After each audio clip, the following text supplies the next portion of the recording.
Deadly broccoli outbreak. Is your broccoli safe? Authorities in Italy have issued a nationwide recall of broccoli after a man died and 9 others were hospitalized in a suspected botulism outbreak.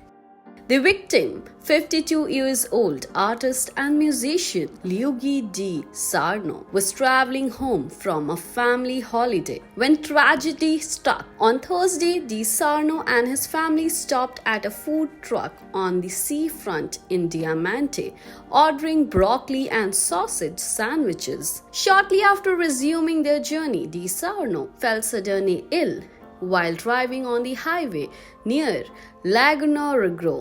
He pulled over in the town of Basilicata but died before reaching hospital. 9 others, including his family members, 2 teenagers and 2 women in their 40s, were rushed to intensive care in Cosenza. 2 remain in serious condition. This comes just weeks after another botulism incident in Sardinia linked to guacamole at a food festival, which killed 1 woman and left several others critically ill.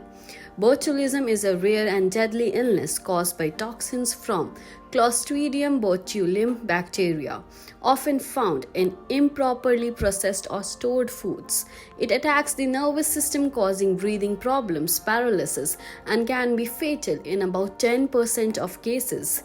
Italian health officials are urging anyone who has bought broccoli from street vendors to avoid eating it and seek immediate medical attention if they develop symptoms. This is all for now. Stay tuned to the Health Site for more health-related news updates.